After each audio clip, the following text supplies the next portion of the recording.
Hey guys, what's going on, Fireblade Pilot? So today we're going to talk about why I did not buy a Honda CBR1000RR SP2.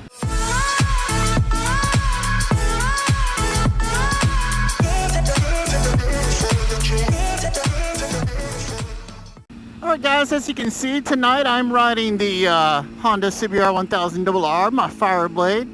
It's been neglected lately, you could say, because I've been riding the heck out of my Ducati. So for y'all that are happy to see it in the video, please give it a thumbs up right now. Anyway guys, so what I'm going to talk about is why I actually bought the $1299 Panigale S and not the Honda CBR1000RR SP2. So guys, when I moved from Hawaii to Florida, my intention was to buy the SP2. I mean, that was 100%. I was committed. I wanted to buy it. I did tons of research, guys. I was like, this is the bike that I want, and this is what I'm gonna rock for the new chapter in Fireblade Pilot. You know, for the channel, for the Instagram, all that good stuff. So I got myself all hyped up and committed. I contacted dealerships across the nation. I found one. It was going for $21,499 or something like that. And this was back in like early May of this year, guys, right before I moved in mid-May. So, you know, I was trying to set up, like, to have the bike. I was going to go pick it up, all that good stuff. I had a plan. I was going to get a trailer. And it was down here in the southeast, I will say that, where I was trying to buy the bike. But guys, the dealership I was working with down here, they didn't kind of like believe me, I guess, that they're one of their fellow dealerships, and I want to say it was in Nebraska, was selling a SP2 for $21,499. And, you know, so I took screenshots and all that good stuff. And I wrote the dealership, and, you know, I'm really nice to people. And I talked to him on the phone and all that good stuff because I'm trying to negotiate a deal. And, like I said, it's like he didn't believe it. So I sent him the screenshots, and I sent him the link to the website, you know, asking if he'll kindly match the price because he's a lot closer and it made more sense.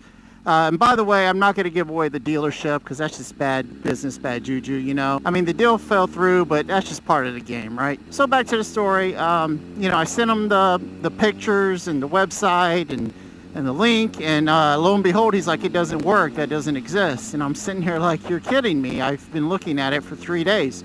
And he goes, no, try it. And I tried it, and I crap you not, guys. They had actually sold that bike and took down the ad that morning. And so then I'm sitting there looking, hey, what's up, guys? Looking like, you know, I got a goose feather on my forehead or something.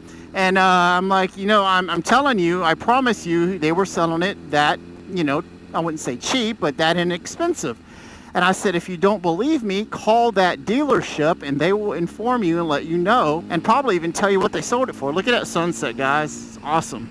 So, you know, he kind of beat around the bush and was like, well, you know, they're not making any money. They're crazy for selling it that low. There's no way that bike is not worth at least $24,000. In MSRP, guys, is $24,999 or $995, something like that when it first came out. But here's the other thing, guys. So the SP2, we're going to some details about the bike. It was only made in 2017, so it is a rare limited edition bike. It was limited to 500 across, I don't know if the world or just the US or a combination thereof. And the bike, what sets it apart from the regular CBR1000RRs, or should I say the SP1, which is the red, white, and blue one that everyone's probably commonly seen. It has gold honeycomb, like carbon fiber pattern and gold stripes in the paint scheme, which makes it look awesome. It has the light forge Marchesini rims, the wheels, and it has bigger engine openings and valves, you know, so you can mod it with the SP2 race kit if you wanted to. So guys, as known as Fireblade Pilot, you know, I just thought that would be one of the coolest things to own a limited edition Fireblade that only came out for 1 year because it was only 2017 that they came out with it. I just can't get over that sunset, guys. Check that out. Wow. But the guy I was working with at the one particular dealership, he just wouldn't budge. At first he'd budge a little bit, and then after he saw that other ad disappear and he didn't want to like verify with the other dealer, he just kind of like blew me off. I felt like I was calling for no reason. And then guys, I said to myself, well, I guess I'll just take my business elsewhere, and kind of was disappointed. I really wanted the SP2, guys, for its uniqueness, the color scheme, that gold trim. I just was picturing it, you know, cruising with all the Olin suspension it's got and all the electronics the new Fireblade has, guys. And I was just so disappointed. But then, you know, I was talking with friends and they were like, wait a minute, you always wanted a Ducati, you know, a Panigale. And I was like, yeah, but, you know, I don't know if I'm looking at one of those. I just had a S1000RR, you know, guys, you remember my S1000RR, the Black Beauty as I called it. And I sold it and all that good stuff and stuck with this bad boy. And but I was going to actually sell this Fireblade and get that new SP2. But then the more I thought about the Panigale, I was like, you know, that is one of my dream bikes. And then, of course, Irrational Decisions, let's look on the internet and see how much they're going for. So, sure enough, I did, guys. And I actually found one here in Tampa, at Eurocycles of Tampa Bay. I did a review on it. You can check it out here in the top right. Here's a link. And the only thing about it, though, it was a 2016 that had 20,000 or 21,000 miles. And I was like, wow, that's a lot of miles to, and the bike was only like a year and a half old, guys. So from when it was first purchased.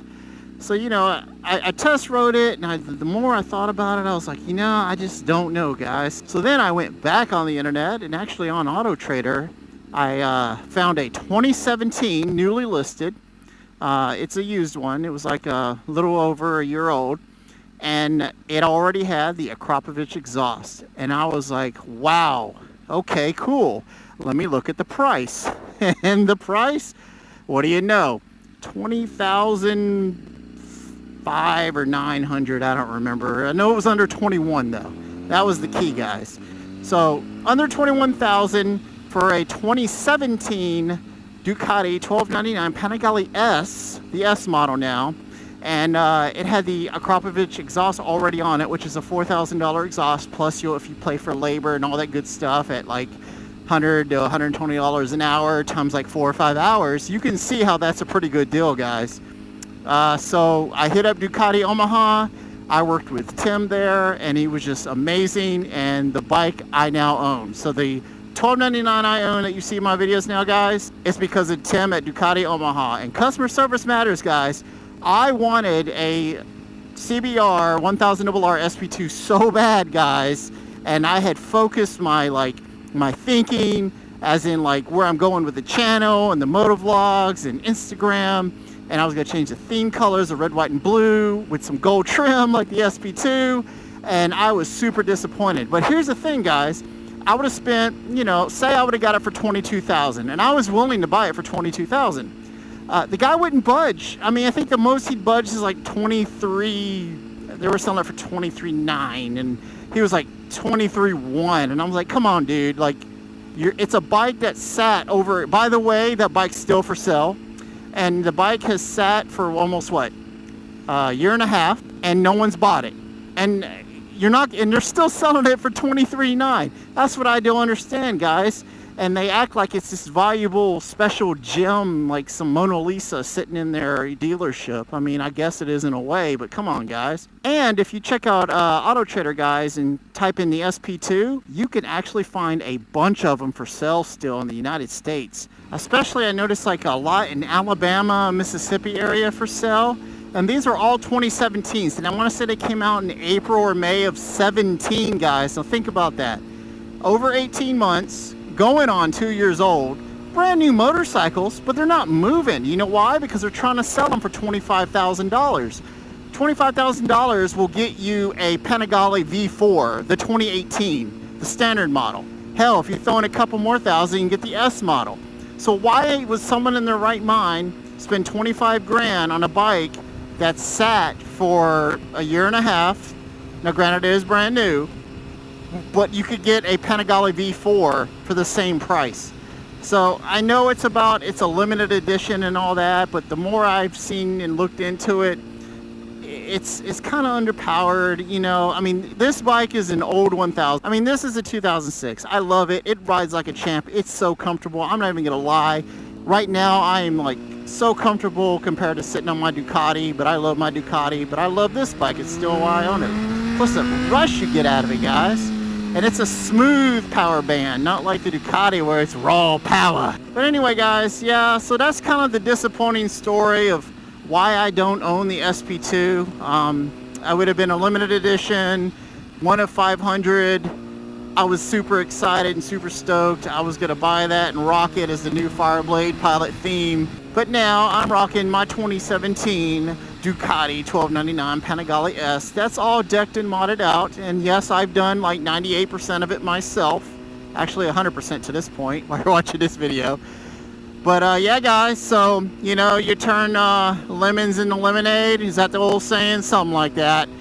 So I turned the CBR SP2 into a Ducati 1299 Panigale S. I don't regret it.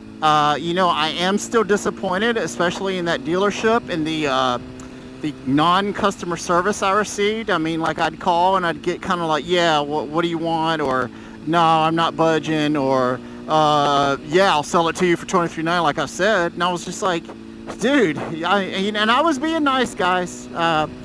Opposite of what Tim of Ducati Omaha did. So once again, thank you, Tim. I ended up with the Ducati. Guys, you never know. They might redesign the Fireblade one more time. There's rumors that 2019 is going to be another radical redesign. Not so much of the actual fairings and such, but at least the engine maybe. So we'll see, guys. But anyway, guys, just wanted to tell you the story why I didn't buy the SP2. If you enjoyed this video, please give a big old thumbs up. Subscribe to the channel if you haven't. We're almost at 3,000 subscribers. Thank you so much, guys. And check me out on Instagram, 31K. Other than that, y'all take care. Until next time, I'll catch you later. Damn.